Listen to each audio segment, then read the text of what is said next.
Well, hey there, Papper Snappers. We're coming back at you with our potato cam because most of this is going to be an on-the-screen presentation, and I'm going to revisit, do I think the pressure with a full face mask is the same as the pressure requirements with a nasal or nasal pillow mask? At this point, it's settled science for me.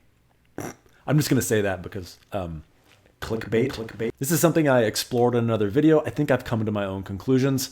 In doing so, we have some great comments to look at. We have some of my own data to look at, and I'm going to draw you a nice little picture too. During this video, you're going to have a point where we're going to say full face mask, nasal mask, I guess it doesn't matter. And when that happens, you can go on and check out cpapsupplies.com.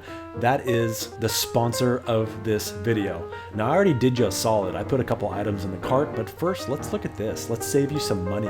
If you clicked on this video after Halloween, you hosed yourself. You okey-doked yourself. But right now, before Halloween, if you hop on and use discount code BOO, you'll save yourself 25%. If you get here late though, all is not lost. I've already added two masks that I really like. Is a full face mask. I really like the Vitero full face mask. And if you're gonna use a nasal pillow, I personally am not a fan of nasal pillows overall, but the Brevita nasal pillow, I actually really like. Two Fisher and Paykel products. Now, we could put discount code BOO, as they already mentioned. That'll save you a ton of money, which by the way is the name of my cat. This is not a cat channel. You can also put in Lefty20 and save yourself some cash. To be specific, $47.60. And if you decide you don't like either of those masks, you do have a 30-day mask guarantee, or if you find it somewhere else for cheaper, you have a 30-day price guarantee.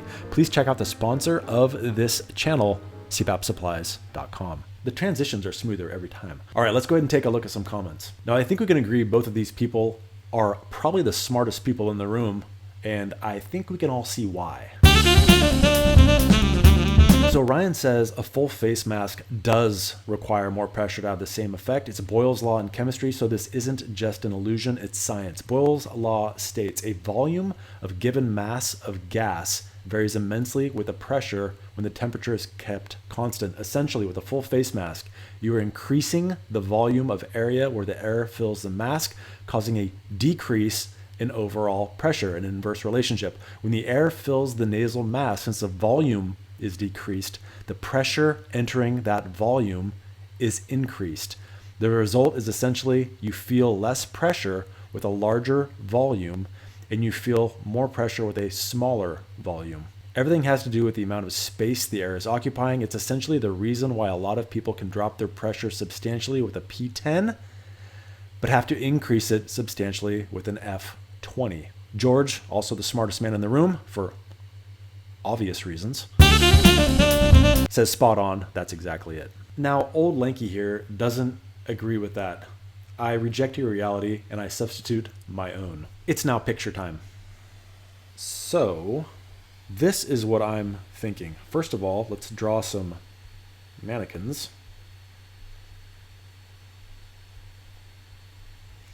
Gonna give him a little body, some lips, so we know where his lips are.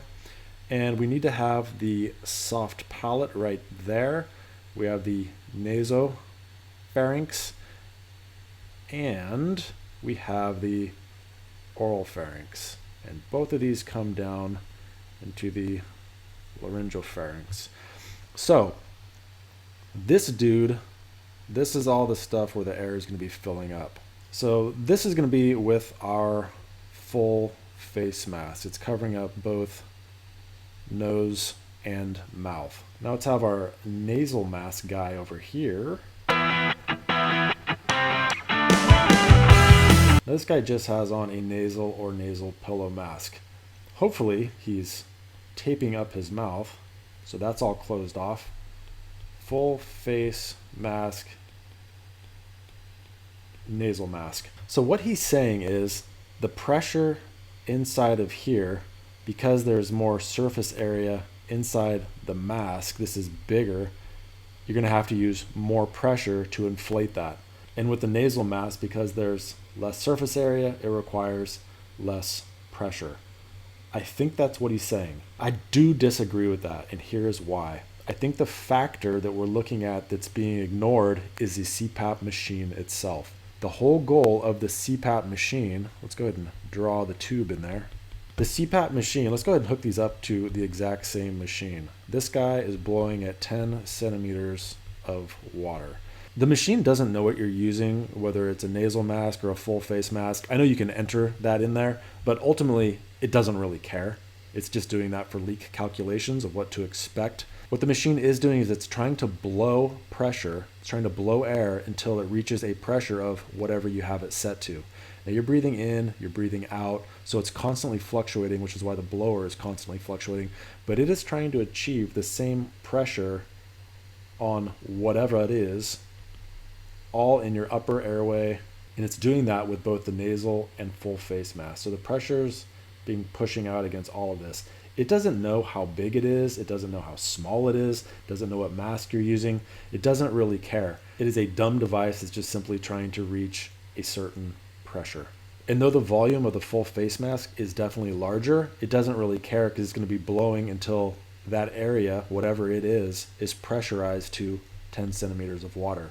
Nasal mask is smaller, it's going to blow until the entire airway, nasal mask and upper airway, is all pressurized at 10 centimeters of water pressure. Now here's another comment by Discontinuity. Great video. I think the full face mask pressurizes the outside of the mouth, likely forcing it open and causing the oral cavity to be pressurized. The oral cavity is usually not pressurized with the nasal mask. Having a pressurized nasal mask and oral cavity at the same time probably changes the dynamics of the collapsing airway. Maybe within a pressure range, the tongue is actually being pushed back, causing more tonal collapse. And so the pressure needs to be increased even more to counteract that. Now this comment I can actually get behind too. Now if we go back to this example, if we have a uvula here or whatever, and all of a sudden you have air pushing here and air pushing here, they're going to be neutralizing each other. So he's saying that maybe that's why you require more pressure. To me, it seems almost as if that's true, it doesn't matter how high you push, it would likely cause you to break even at all times. I don't know, I'm just talking out loud here. And he's right. With the nasal only mask, basically the oral cavity is taken out of commission, and now you just have one pure tube here that you're trying to inflate. So this seems like a more likely scenario to me. Maybe some people with a full face mask that are using it, maybe some do have it push on their tissues in a different way, whereas everyone with the nasal mask, it's just one tube simply that's inflating everything. And with that said, I have some of my own data here. This is my data on the 3rd of October, and you can basically see the airflow looks pretty good all night. Now there are a lot of periods of decreased airflow. You can see little flow limitations throughout, but ultimately no real arousals to speak of. Now this night was using a full face mask, and overall it felt fine. I typically don't sleep on my back, I typically sleep on my side, but at this point I was trying to sleep on my back. Now on the 25th, 22 days after, I'm using a nasal pillow mask, specifically the Bravita on this night, Fisher & Paykel, on my back with tape, 12 centimeters of water, and I have ultimately the same results. I think this night is slightly chunkier and choppier. There's more flow limitations in here, in my opinion. But 22 days after, I think I waited too long to really get a good night. I tried it several other nights, but I was trying a different mask and I was getting some leaking, so I'm not real happy with the data. I think it's more or less the same, especially considering I got turkey neck. What I mean by that is I'm going into my winter coat. And by that I mean I'm not exercising as much. And by that I mean at night I'm eating more pie. And I tend to gain weight in my neck more. I feel like I have more obstruction there. I'm gonna have to redo this whole thing, nasal mask, full face mask, on my own. But with the results I have currently, I really think that at least for myself, nasal mask, full face mask, in any position, it requires the same amount of pressure for each to be successful.